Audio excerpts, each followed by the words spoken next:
Welcome, everyone. Happy to see all of you tonight. As we gather here, we are also recording this. This is on Facebook Live, so welcome everybody who's watching by that medium. And also, it's going to be on our website, accessible in future days and weeks, so that those who weren't able to be here tonight can get a digital version of this and be able to see the whole presentation. So if you're watching, again, digitally, welcome to this session on what's coming for the Methodists. What's coming, we expect, is a split in the church, and I will be talking about that tonight. And also next week, this is a two-part series. Let's open with a word of prayer. O Lord, your church through the ages has had times of imperfection, but we know that your Spirit is always at work, and we pray that you would guide us as we would be receptive to how you are leading us in our own time, that we might be faithful followers and witnesses for you. In Jesus' name we pray. Amen. In the United Methodist Church, there is a looming division that is coming, and the central issue does have to do with the church's understanding of human sexuality, particularly how the church should relate to LGBTQ persons. That is a subject that I have discussed in some depth in the past in a sermon series a year ago, also in some sessions and seminar settings like this one. And then there is a book that has come out on the topic. In the United Methodist Church, people who are traditionalists, as they are termed, often want to say that the issue here is one of biblical authority.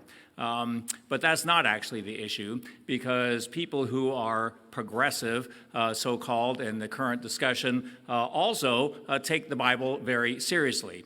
You can believe in the authority of the Bible, that the Bible is God's Word, and have an understanding that God is calling us to fully welcome all people into the church. So the issue is not whether the Bible has authority, but how we rightfully understand the Bible and what it is saying in this area. I will not be addressing that tonight because I have talked about it before. If you want to know more about it, then we invite you to explore that whole question of human sexuality and the Bible on your own by getting the book that I talked about, which is available tonight on the table in the back here of this room, or if you're connecting online or over Facebook, you can get it through Amazon. God's Word on Human Sexuality is not what people think is the title of that volume. It goes in depth into what the Bible really is saying to us on this topic. So tonight, we are going to be looking at the whole church situation, what has been unfolding in the church, our church, as people have had disagreements on this subject. In the United Methodist Church, there's a book called The Discipline. It is our book of the church rules, mainly a lot of rules for how the church is structured, how different committees are structured in the local church level, conference, general church. I've often said that if you have trouble sleeping, just get out The Discipline, start reading, it'll put you right to sleep. But there are some substantive sections of the discipline, particularly in the early part of the discipline. There's a section called the social principles, which spells out what our official church stand is on a variety of issues. One of the things I like to point out about the social principles and our church stands is that although the United Methodist Church has a stand on many issues, as a United Methodist, you are free to disagree with the church stand and still be a perfectly good United Methodist. For example, we have a stand as a church on gambling. We are very much against every form of gambling. The United Methodist Social Principles says that gambling is a menace to society. Of course, there's no gambling of any sort in a United Methodist Church building. We're against every kind of gambling in the society, the expansion of casinos in Ohio, for example, and we were strongly against the Ohio lottery when it first started, the state lottery, and the expansion of the lottery a few years ago. From our church perspective, we believe that lotteries are a way that the government fleeces its own citizens by enticing especially poor people to buy lottery tickets that they can ill afford. So a very strong position against the lottery and all gambling. However, if you just recently bought a lottery ticket, that's fine. We won't condemn you. We're not going to think less of you. That's freely your choice. You can disagree with the position and the social principles. You can act contrary to that, and that's fine. We have a perspective that I've long appreciated as a church, whereby we see ourselves as a kind of a big tent.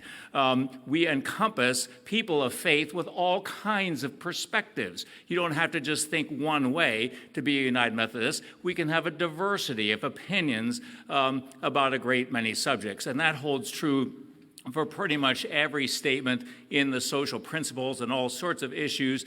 There are people with diversities of perspectives, and that's just fine. But there is one statement we have in the social principles about which we've had a great deal of trouble in the realm of allowing for diversity of perspectives and diversity of practice. And that is a statement in the discipline which says, and this has been a statement there since 1972, the statement is, the United Methodist Church does not condone the practice of homosexuality and considers this practice incompatible with Christian teaching.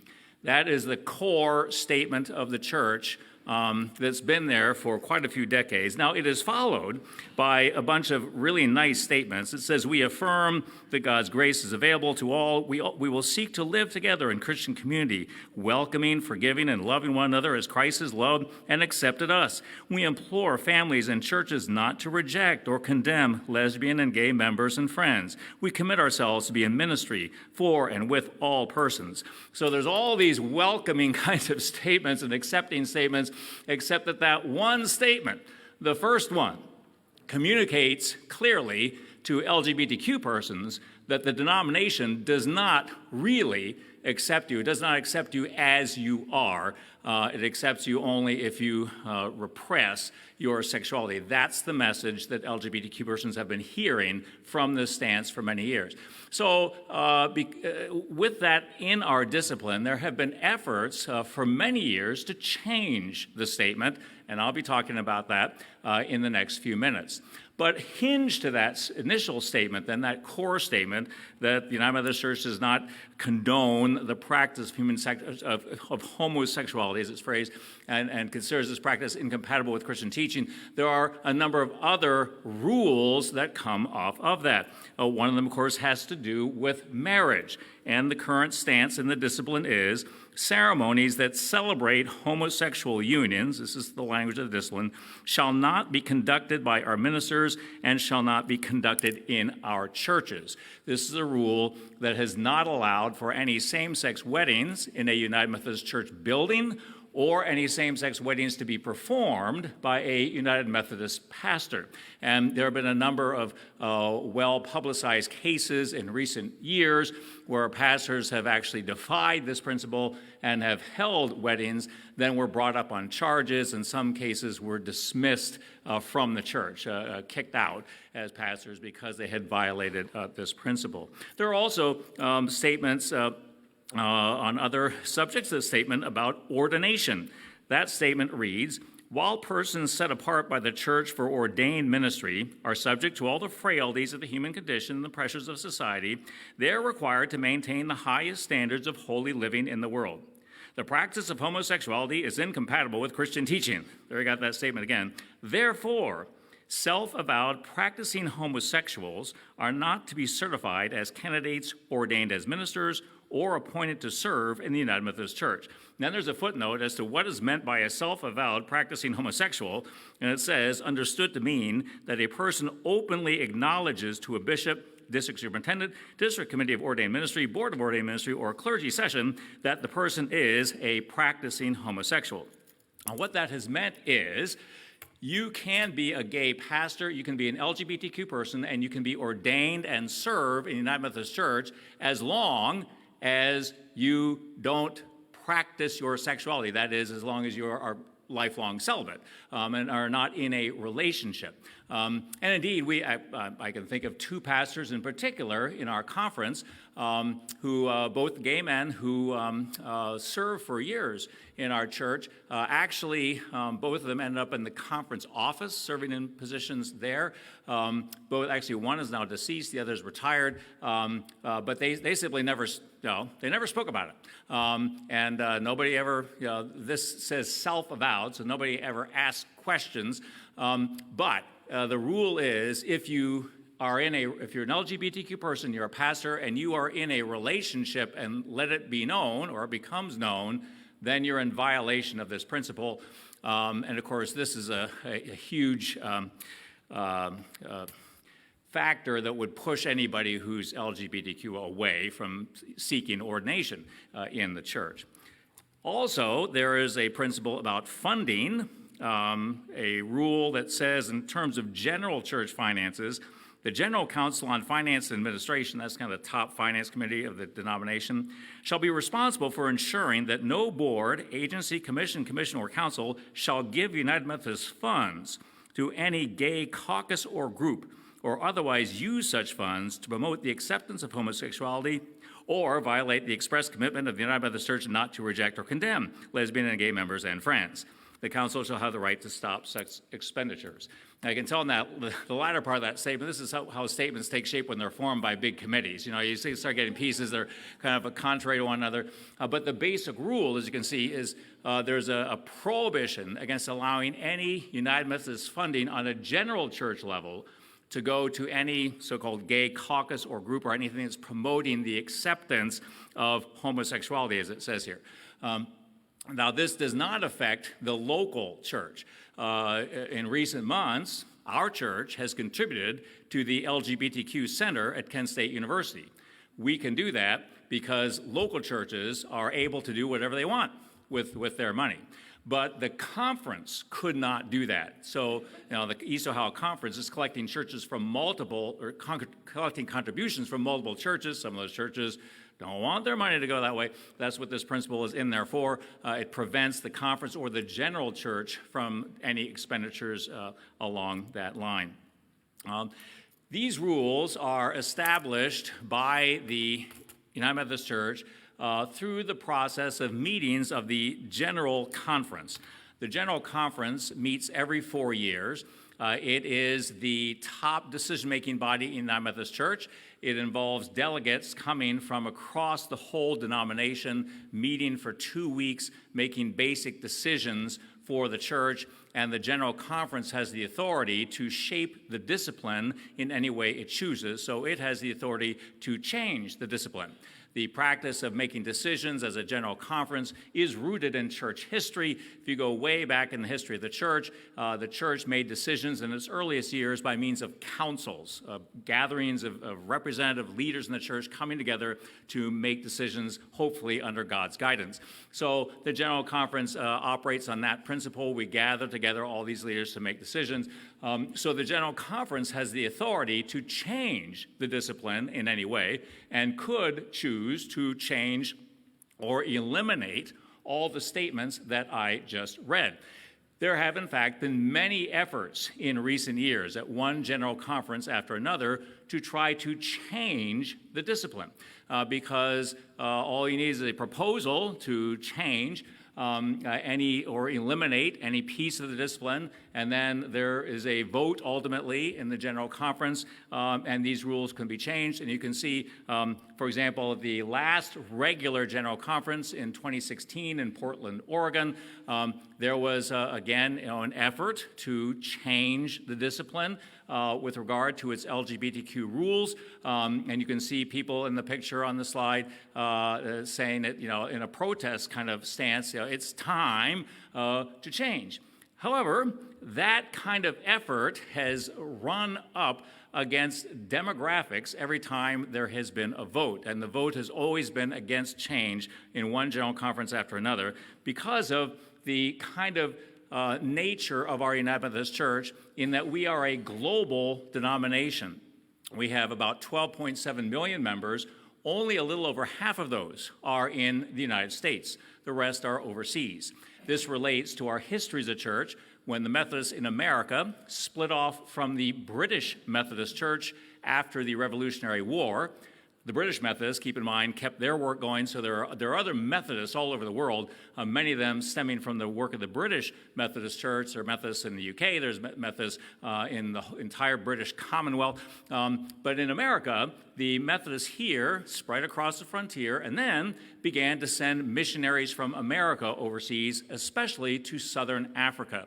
And the work of those missionaries ultimately bore tremendous fruit. The church in Africa in recent decades has experienced enormous growth. And now, as you can see in these statistics, it is more than 40% of the membership of the United Methodist Church. After the Spanish-American War, when the United States took over the Philippines, Methodist missionaries also went to the Philippines, started Methodist work there, and so now we have a major United Methodist Church in the Philippines.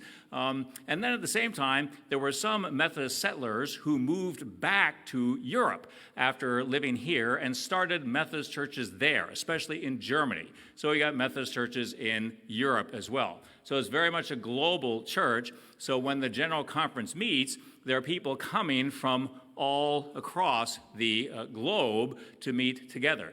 It happens that in Africa, the cultural situation is such that the Africans tend to be very conservative on the whole idea of human sexuality, how Christians should think about LGBTQ persons. And so the African vote has typically tilted the scales towards a traditionalist or conservative view on this subject.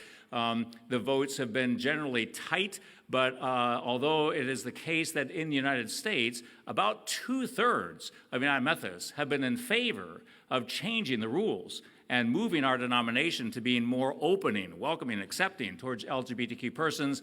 If you take the 1/3 in the United States who are more conservative, combine them with the African vote, the percentages are such that, as you can see, the change has never happened on this issue.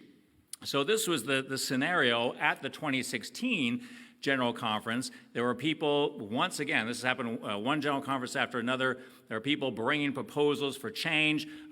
There were people on the traditionalist side who were resisting. The bishops perceived there's going to be, as has often been the case, there's going to be a big battle over the whole issue. And they convinced that General Conference in 2016 to table the whole discussion at the time and to schedule a special General Conference that would deal purely with the issue of human sexuality, in the hope that if we could just focus on this, that maybe we could find a way forward, a way that the whole church could move forward on this issue. We could come with some agreement where we could all live together and where we could preserve this big tent, where somehow we could have people with differing perspectives, but we could all be within the same whole church working together for the kingdom. So they scheduled a special General Conference in 2016 in St. Louis, and purely devoted to the concept of let's get a new direction forward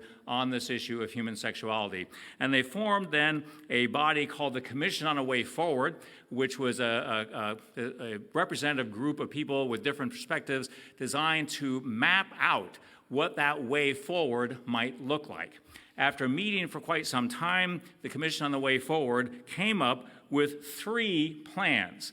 And this, I would suggest, is where they really fell down, because if you've got a commission on a way forward designed to find a way forward, the commission in the end said, well, here's 3 ways, and they each lead it to a completely different place. And so that was a bad sign, that there were 3 conflicting plans that were proposed, and of course the reason that happened was because on that commission there were people who could not agree. So there was fundamental division right there that was never resolved. They came up with these 3 plans that were all advanced to the General Conference. The one plan was called the One Church Plan. This was a plan that was actually favored by our Council of Bishops. I personally favored that plan. The One Church Plan was a plan designed to keep the whole church together as one church. And the concept was that every church, every local church, would have a choice as to how that church would be positioned. A church could hold to the traditional rules and say, okay, we're not going to have any same-sex weddings in our church, we're not going to accept an LGBTQ pastor. And on the other hand, a church could say, well, we are going to have LGBTQ pastors if we're appointed one, and we're going to celebrate same-sex weddings. So you could have churches in different places, all within the same denomination, one church. And conferences could be in different places. Different regions of the church around the world could be in different places. The idea of recognizing we're in different places on this, but we can still live together, kind of respecting one another and having that kind of unity even within this very diverse set of perspectives. So that was the one church plan. There was also the connectional plan, which was had a similar objective of keeping everybody in one church, but a different approach. The idea was to form perhaps three structures within the church, where there'd be a traditionalist structure, and there'd be a centrist structure, and there'd be a progressive structure, and each local church could affiliate with one structure or another, and the different segments of the church would have different rules. So one would have traditionalist rules, and one would be fully welcoming, and the other one would be kind of in the middle and be more like that one church plan idea. So that was another way to try to hold everybody together. And then finally, there was the traditionalist plan, which said we're going to keep the rules, and in fact, we're going to make them tougher and add bigger penalties for anybody who would break the rules. So those three plans went to the special general conference in St. Louis, and the bishops were pushing hard for the one church plan, but ran up against the same demographics that I just described, the same kind of splitting of the votes, and it ended up that the traditionalists had more votes and put through the traditionalist plan, which kept the current rules, everything I just read earlier, plus added teeth to it, more punishment for anyone who would break the rules. So for now, the punishment for any pastor who would celebrate a same-sex wedding in the church is that pastor would be relieved of the pastor's salary for a full year. That's never been enforced since it was adopted, by the way. But I'll get back to that. But that was the rule. They were wanting to add more teeth to the rules to make them more enforceable. So that was finally put through the traditionalist plan at the Special General Conference a year ago. This is February 2019, and that was by a very narrow vote. 53% to 47%, which just shows how divided the church is. When that happened, that was for anyone who loved the big tent idea of the church, a devastating moment, because it revealed that we have people in our denomination who simply don't like the big tent. They don't want to have people in the same tent who are thinking differently. They want everybody to be forced to think the same way on this issue, and it became apparent that we are at a point where there doesn't seem to be a way forward together. That was a very sharp realization that came out of that general conference. So when that happened, in the aftermath, you may recall, I had a session where I talked about the implications of that general conference, and the number one item was a likely schism. Now, an almost certain schism. The last schism in our church was in the 1840s over the issue of slavery. Not a very good parallel, but that's the history of it. Now it seemed very apparent we were at the same point, a likely schism. Also, there were other implications. I pointed out there would be likely financial implications And indeed, there has been, because this decision by the church created a lot of unhappiness. As I've talked to other pastors, pretty much churches across our conference have been experiencing the same thing. There's been a financial impact because there's been people who, they pull back on the giving because they're unhappy with how things have been going. And actually, it's hit churches on both sides. People who are on the progressive side are unhappy with, the decision made by General Conference. People on the traditionalist side are unhappy that the progressives still aren't going along with everything, and so you get kind of an impact both ways. So giving at local church levels has dropped. We've experienced that here. Our finances right now are tight because we had a drop in giving last year, largely as a result of what transpired. The larger church level, same thing. General Church has a drop in giving. Conference in East Ohio has had a drop in giving. It's not been severe. It's just the giving went down more than we would have expected otherwise. So there's that piece. And then there's been other pieces, other impacts, such as an impact on the university level. We have United Methodist related universities, and here in Ohio, we had 5 of them in the aftermath of this decision. The University of Mount Union and Baldwin-Wallace University both disaffiliated from the United Methodist Church. They had both been a part of the church since their founding in the 1800s, but they disaffiliated because of this decision. University of Mount Union put out a statement saying that they were disaffiliating because the values of the United Methodist Church were no longer consistent with the values by which the university was living. And that's a sobering statement.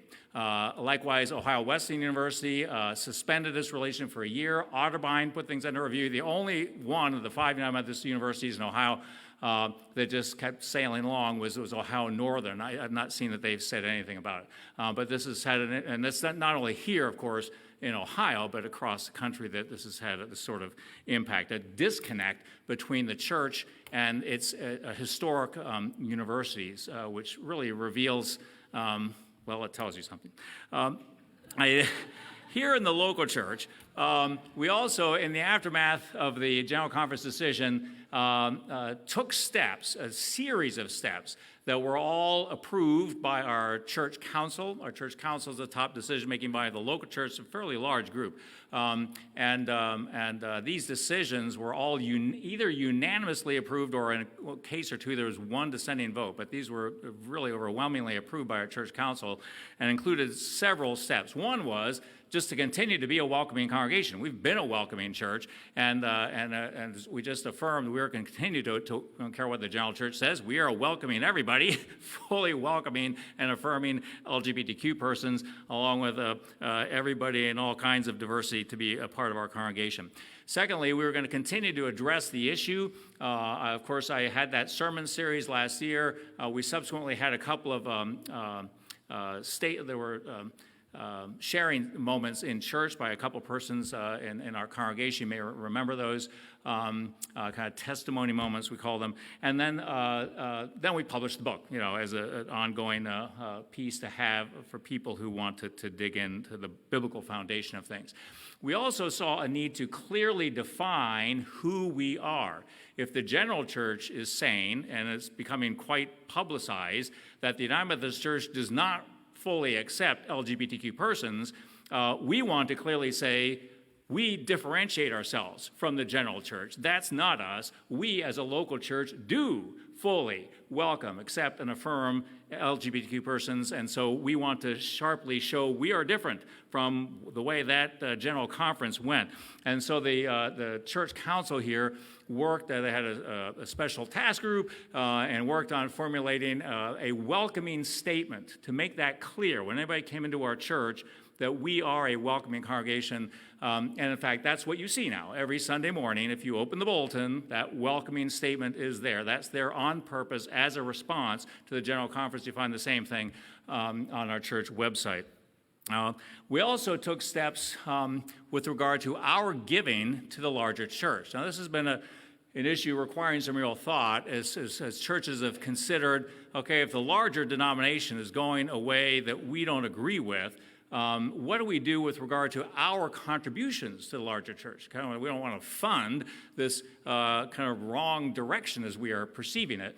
But this is complicated because when we think about the larger structure of the church, the way things work is that we have a general church. All the general agencies like the board of missions and so forth, they have a budget, and then there's the conference, and it has a budget. And from those budgets, a certain amount is apportioned to each local church as our share of what we ought to be contributing to the larger work. And the apportionment is based on the size of our church. So we have fairly sizable apportionments, being a sizable church. If we look at what we're actually supporting through our apportionments, we would note that there's very little of those apportionments that goes towards supporting some kind of superstructure of the church. It's basically going towards the mission of the church, supporting things like UMCOR that helps people in desperate need around the world, supporting East Ohio Conference missions all over our part of the state, does pay the salary of our bishop, who, by the way, is a very strong advocate for being a fully welcoming and accepting church. So we actually believe in all the things that we're doing through the apportionments. It's an inherent part of who we are to support the mission of the church.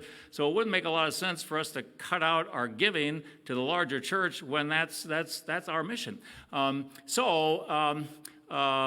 have continued to pay 100% of our apportionments, but in years past, we've not only paid 100% of our apportionments, we've gone over the top. We've paid actually quite a bit more than 100% because by giving extra, we help make up for some churches that were falling short because they were struggling.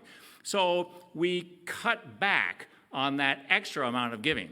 Now, last year in 2019, we actually still gave over 100% to our apportionments. And you'll hear this Sunday, we're in worship, there's going to be a thank you video from our bishop. And she'll talk at one point in that video about churches that gave over 100% to their apportionments in 2019. Well, that'd be us and a few others.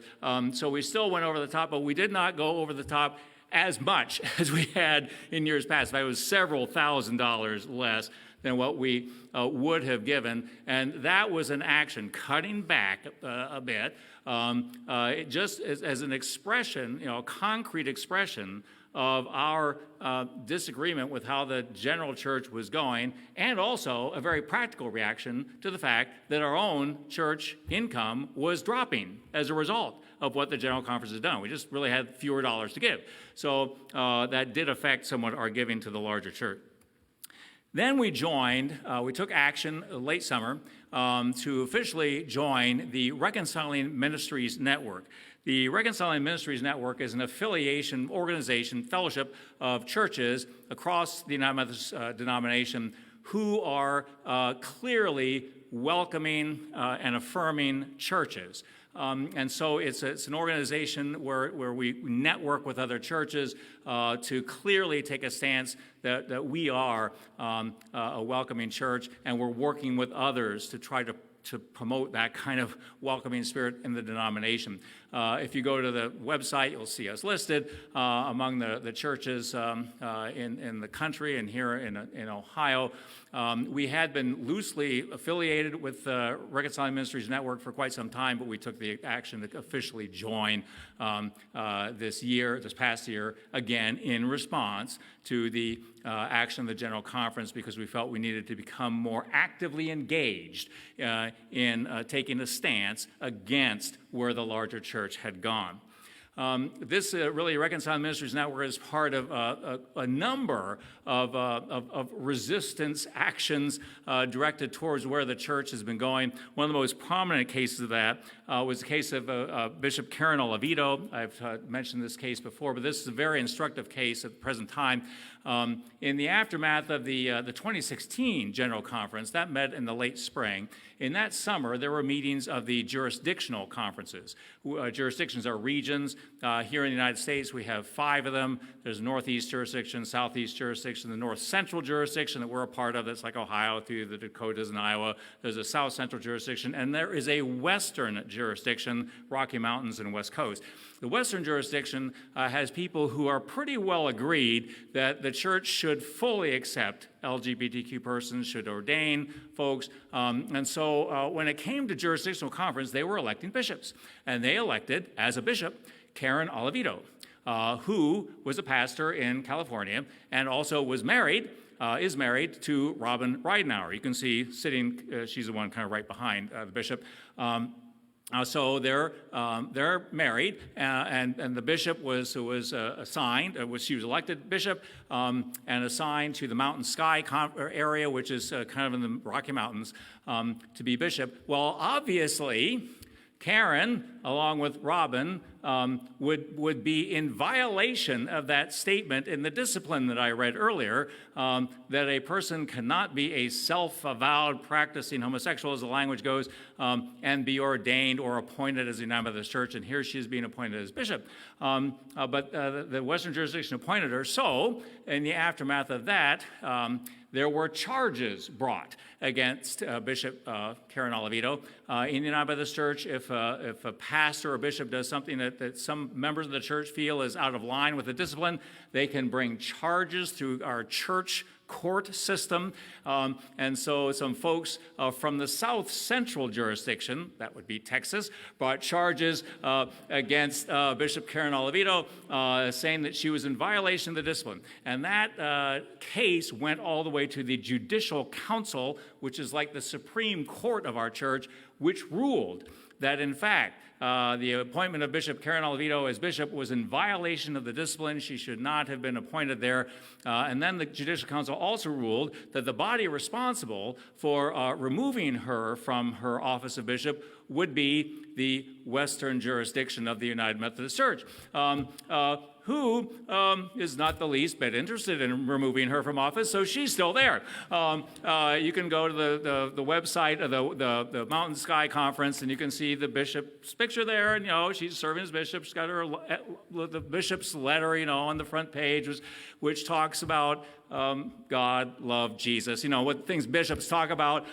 So she's continuing right on as though nothing happened. That case, that illustrates a reality in the church. It's very important, and that is that although the traditionalists have the votes at General Conference to shape the rules in the discipline, they don't actually have the power to control what really happens in the church.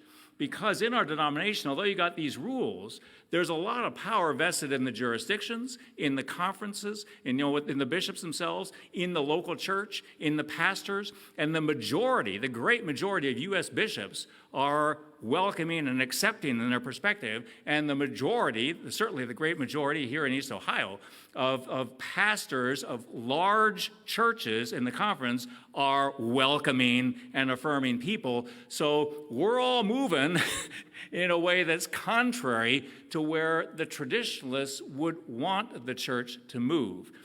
That has resulted in a scenario where, at this point, folks who are traditionalists want out.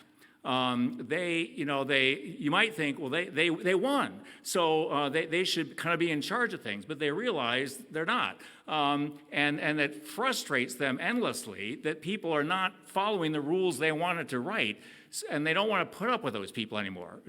And so they'd rather just, so you've got this interesting scenario that the traditionalists have been really ready to step out, because they realize they're not able to shape the church the way they want, and they don't want to put up with this diversity of perspective.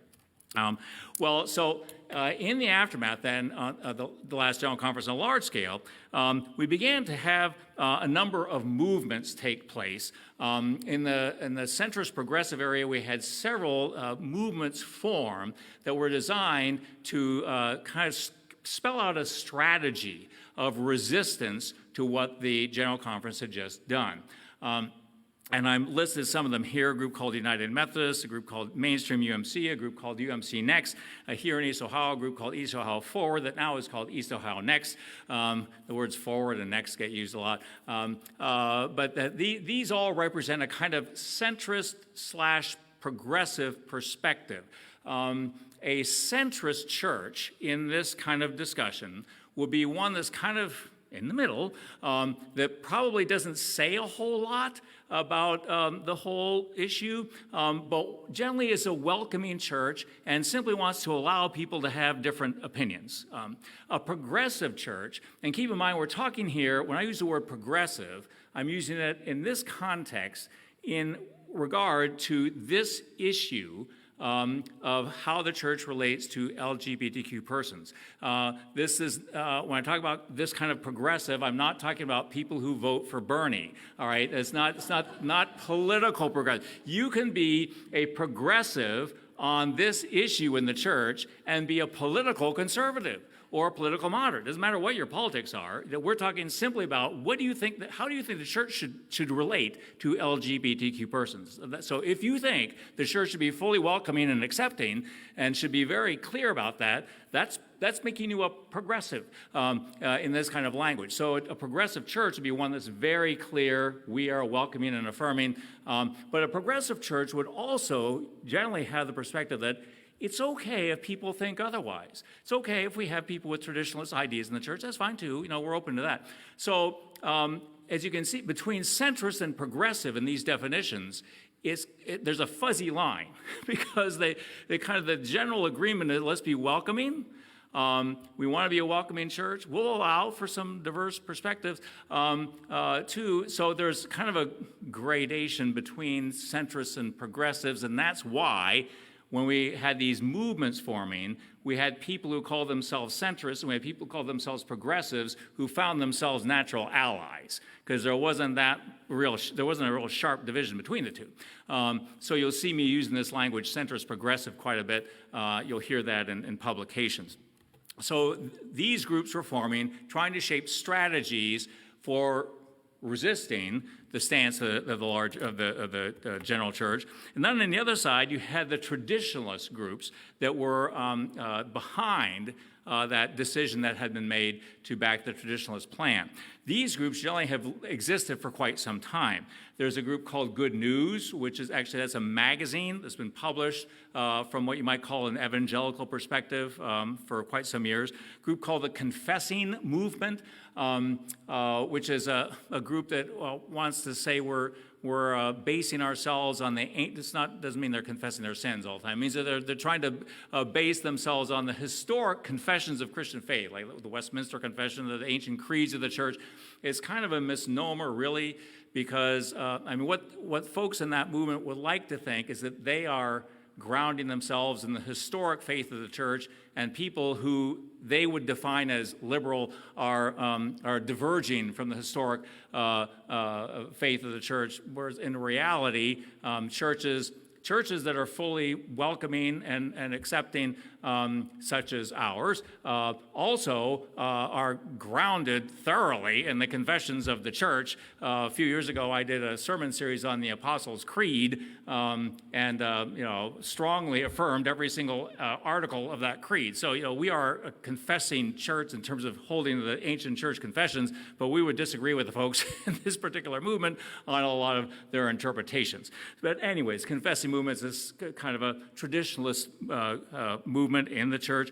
There's a group called the Institute on Religion and Democracy, which is a political advocacy group that would align with what you probably would be defined as right-wing evangelical politics, if you were going to try to put a label on it in terms of the larger, but they're affiliated especially with the Methodist Church. There's here in East Ohio, a group called the East Ohio Evangelical Fellowship. It's been around for a long time. That's pushed for, when I came into the conference in late 70s, they were pushing for a strong church stance against abortion, at the time, and they didn't make headway there. But now they've been more active in pushing for strict stances with regard to LGBTQ questions. So there's that in East Ohio, and then more recently, this group formed called the Wesleyan Covenant Association. This is like a proto-denomination. It's the beginning structure of a new denomination. This formed as traditionalists were unhappy with what was going on in the church, and feeling that they might lose at this general conference that was coming up in 2019, and they were poising themselves to actually split off. the Wesleyan Covenant Association was kind of geared up that if the traditionalists had lost the vote in 2019, they were ready to split off in their own separate denomination. Well, then they won, so they didn't split off. But they're still kind of poised to split off. And so, if we and when we split, they actually are already organized. They're basically ready to go in terms of having structures, having churches, and they're affiliated, ready to spin off. So as you look at these things, you got these two very sharply divergent wings of the church. You can see that we are at a point of really being in a kind of an irreconcilable situation, and people have come to perceive that we really are at a Paul and Barnabas moment, which I nicely illustrate through these Lego figures, as you can see in the illustration here. Quick Bible study, Paul and Barnabas in the book of Acts are two key figures. Paul, after his conversion, is linked up with Barnabas, who becomes his mentor and helps him develop. And then as Paul emerges as a very strong preacher, Barnabas becomes a supportive person. They travel around, they journey together, do a lot of missionary work, but then they have a huge argument. And it's all about this kid named Mark. Mark, as a young man, had been a part of one of their missionary activities, but somehow had messed up, let them down, bailed out. Now, later on, he wanted to come back and join them again. Paul, hard-headed, bull-headed Paul, says, no way. That kid, he failed us before, we're not letting him back in. Barnabas, a very generous, mentoring sort of guy, says, oh, no, come on, let him back in, let's take him along. And so they had this huge argument. They could not agree. And so finally, they just decided, we'll split. Paul and Silas went off one way. Barnabas and Mark went off another. You can read about that in the book of Acts. In the end, it actually worked out for the good, because now you had two groups of missionaries, and they both did good work in different places. And so as people in our church on both sides, traditionalists, centrists, progressives, as we've all thought about this, it's occurred to us all that we are at a Paul and Barnabas moment. I mean, we could stand here and we could just argue with each other forever, and we're not accomplishing anything. When we do that, we're not getting anywhere. Maybe it's time, it would be better if we just split. Let the parts of the church go in their different directions. We don't have to vilify each other, condemn each other. Just say, okay, we can't agree. You go your way, we'll go our way. Let the two churches, the denominations that emerge, function in the ways that they feel led. Let them do God's work in the ways they feel led, and we'll just go in our different directions and let God be at work through it all. This is, I would have to say, the broad perspective now that's taking hold in the church. A split, as much as it's painful for those of us who have loved the United Methodist Church, that's now becoming how you could mistype it, the untied United Methodist Church. We're ended up split. As much as painful as that is in the one respect, when we see where we are, maybe we're at this kind of moment. Where we would do more of God's work better if we just split and went our different ways. So there's been considerable work since last summer by these various groups along the lines of, okay, how should we split? There's basic agreement, we're going to split. It's just a question of how. All this would go towards the general conference that's coming up. There's one in the regular schedule. There's a general conference that's occurring in just a few months in May 2020 in Minneapolis. And so there are proposals that have taken shape that are going to go to the general conference, which then would have the authority to adopt which one will prevail. As groups have worked on this, different groups in the church have fashioned different proposals. there's a proposal called the Next Generation Plan, which is a major proposal shaped by people from the centrist and progressive perspective. UMC Next was the specific group behind this. There's also a proposal called the Indianapolis Plan, which was shaped by people on the traditionalist side. And I'm going to briefly describe these to you so you can see the basic issues involved. Don't worry too much about the specific details, because the likelihood is that neither one of these plans will be approved. But this will kind of show you what the basic issues are as we think about splitting the church. So if you're splitting the denomination, just how does that basically work? The Next Generation Plan says, well, let's let, the United Methodist Church will continue on as a centrist progressive church, kind of the mainstream church, and the traditionalists will spin off. The Indianapolis Plan says, no, we're going to basically just break the whole thing up. In the Indianapolis Plan, the United Methodist Church as a legal entity does continue, not totally legally dissolved, it would continue on through the centrist line of the church, but the Indianapolis Plan basically perceives that we'll split into three parts. There'll be a traditionalist church, there'll be a progressive church where the rules are, no matter what local church you're in, every church welcomes LGBTQ persons in an affirming way completely. Every church will do same-sex weddings. Every church will accept an LGBTQ pastor. And the centrist church will be one which is like the one church plan. Well, we'll let each church, church within that denomination could make its own decision. So there's that more like we just split the whole thing. And of course, you could come up with variants of that probably. No matter what the plan is, though, there is the concept that every local church chooses or gets to choose which way it goes. I mean, if there's going to be more than one denomination, you got to decide, okay, which one are we a part of?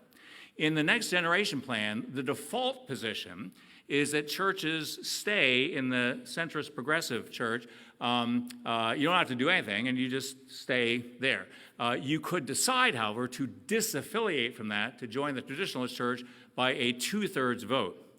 In the Indianapolis Plan, every church has to choose which way to go by majority vote. So it's like, okay, we'll all take a vote. Which one of those are we going to choose? There's also a question about conferences, and with regard to like the U.S. conferences, the Next Generation Plan, again, the default thing is they stay in the main denomination. The Indianapolis Plan has more or less idea of every conference chooses. Also concerning overseas conferences, there's the idea of a choice, which way the conference goes.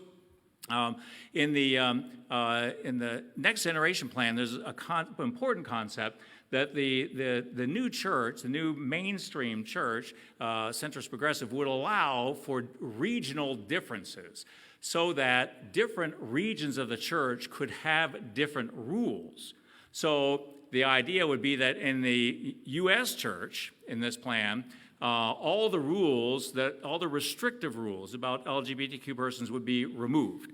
But the African church could have different rules. They could have rules that say we don't have same-sex weddings in the church, and we don't ordain LGBTQ persons who are practicing in relationships as pastors. The idea here being that different parts of the church can shape their rules according to their setting. We call this contextualization. Is the recognition that different parts of the church, different regions, are dealing with different realities. It's just a very different culture for those churches in Africa, so they need to be able to adjust their rules to their cultural setting. Maybe in 2 generations, Africans and those churches will think the same way that American United Methodists are thinking right now, but they don't at this point. So the idea that, okay, let's let them adjust their rules accordingly. The Indianapolis Plan, the idea is that, well, the traditionalist churches are generally conservative. Let's let them automatically affiliate with the traditionalist church unless they vote to do otherwise. With regard to the rules themselves, the basic idea in both plans is the traditionalist church would have the existing rules. If there's a progressive church, it would have rules that are totally welcoming and accepting, but that in any case, in any kind of centrist church, local churches would have a choice. So in the traditionalist wing, There is no choice. You're sticking with those rules. But in the centrist kind of church, again, it'd be like that one church plan. Churches can choose whether they're going to have same-sex weddings, for example, or not. Regardless, no matter what the plan is, there's agreement that no charges will be filed against any pastors or churches that perform same-sex weddings in the next months, because in spite of the rules that are currently in our discipline, the idea is, well, we're splitting anyway. I mean, what's the point of that? So there are no charges being filed against anybody anywhere.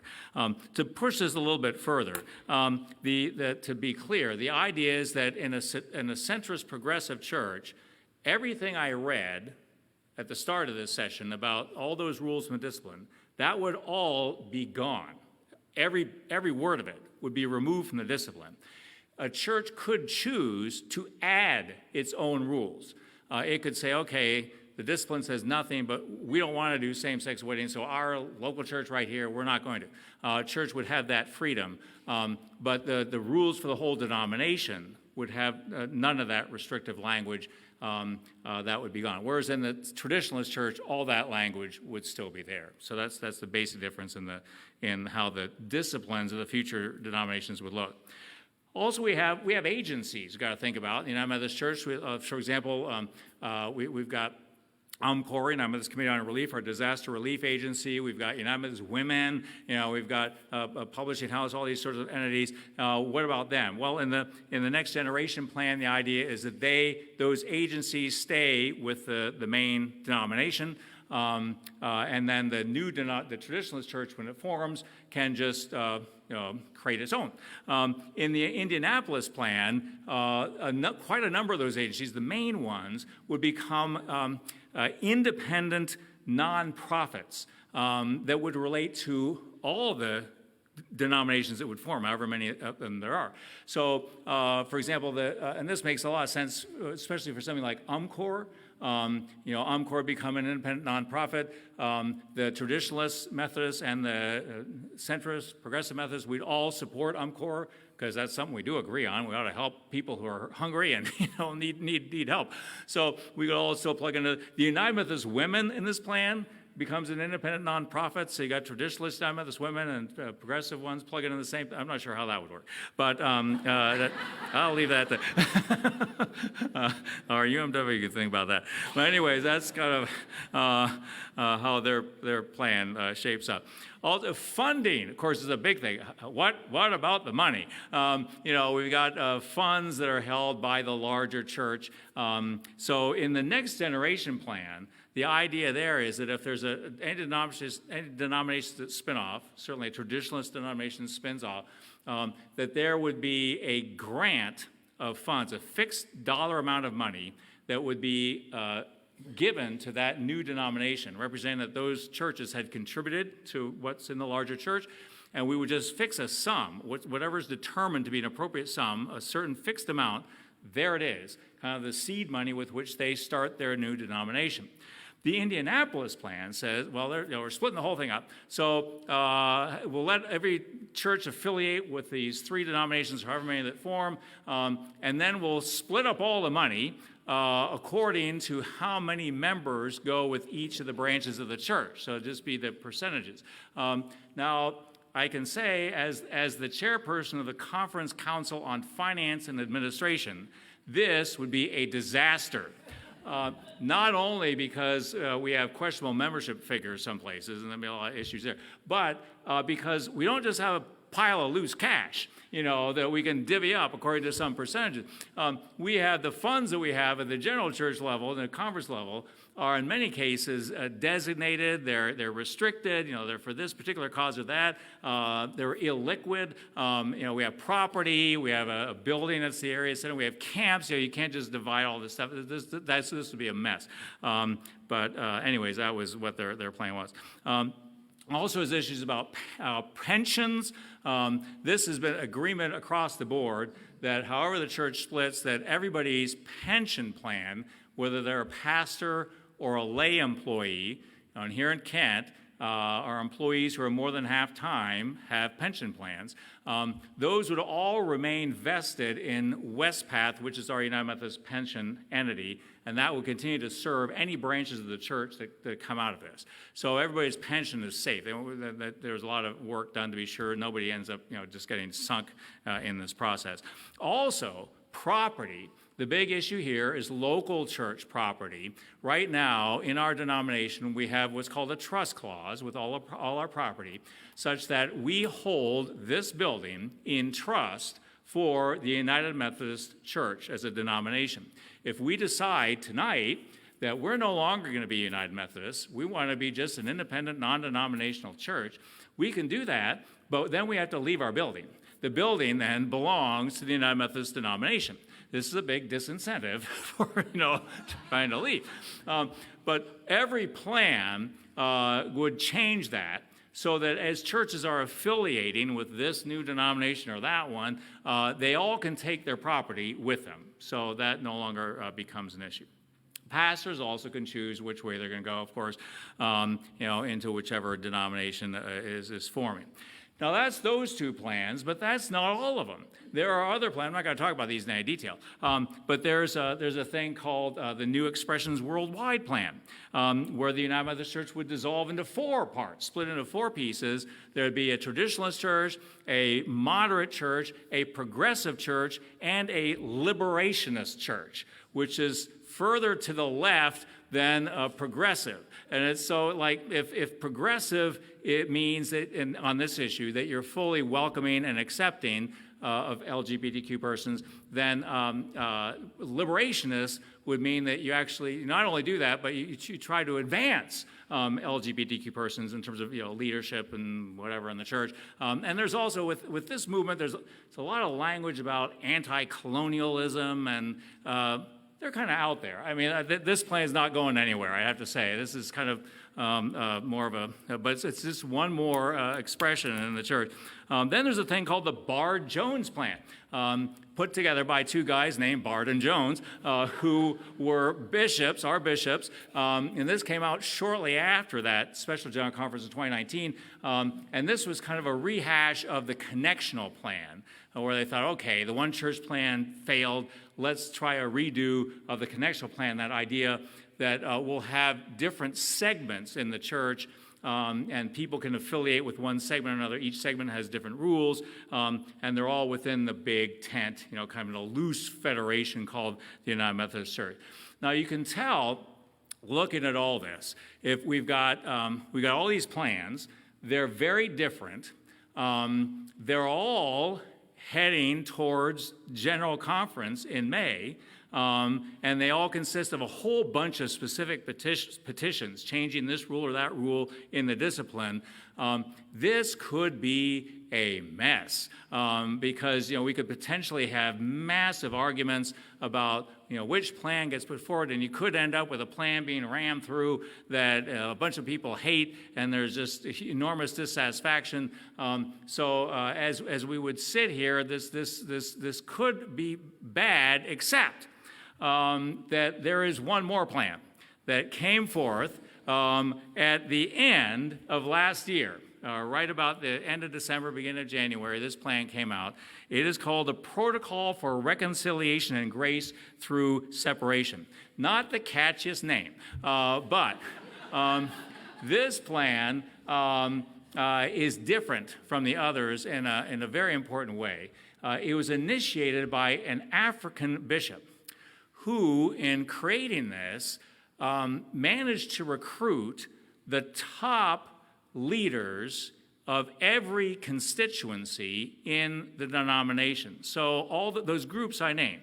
On the traditionalist side, this bishop got the head of Good News, the head of the Confessing Movement, the head of the Institute of Religion and Democracy, the head of the Wesleyan Covenant Association, every single top person in the centrist area, the head of each of those kind of movements I explained. People like Adam Hamilton and Tom Berlin, people who are very well known, very well respected. We've used their videos in some of our University of Life things here. On the progressive side, people like Ginger Gaines Sorelli, who's the pastor pastor of Foundry United Methodist Church in Washington, D.C., where my daughter actually went to church when she was a student there, a leading person on the progressive side. So like the most respected people and the people with the most clout that you can think of were all brought together. And they worked together on a plan drawing upon the sorts of ideas that had come out in these other plans, and working through it all. And they came up, finally, with this plan, the protocol, on which they all agreed. And they all agreed that the other plans, as useful as they might have been as a thinking tool, should be set aside. And this should be the plan that everybody in every constituency would push for at General Conference. This is what was publicized in the media right around the turn of the year, where the headlines came out. United Methodist Church to split. The headlines were a bit misleading because they didn't really tell you the whole story. But that was sparked by this news that here we got a plan that we actually think is going to work. And so that plan is what's on its way with a lot of support across the church towards General Conference, and this will be the topic for next week, is what that plan looks like. Today was looking at the past. What has happened that brought us to this point? Next week, we'll be looking at the future. What does this plan say? What can we actually expect the church will look like in the future? What are we anticipating will unfold at General Conference? What does it mean for our church here? I'll get into all those details next week. That's our content for tonight. I can take a few questions. We got Mike Stiller there with a microphone. He can run around if anybody has questions following a lot of information here.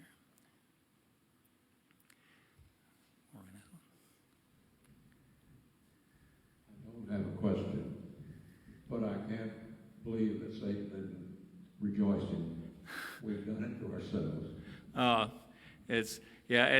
There is that note of sadness, like how can we, why can't we all get along? It is that, and that was my strong feeling. A year ago, I was thinking, surely, we should be able to work this through, can't we? And I know these people who are in the traditionalist churches, wonderful people. Can't we get along?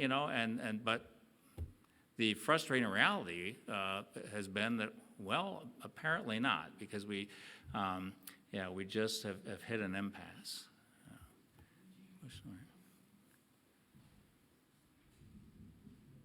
Have the details about how the individual voting is going to happen, has that been worked out?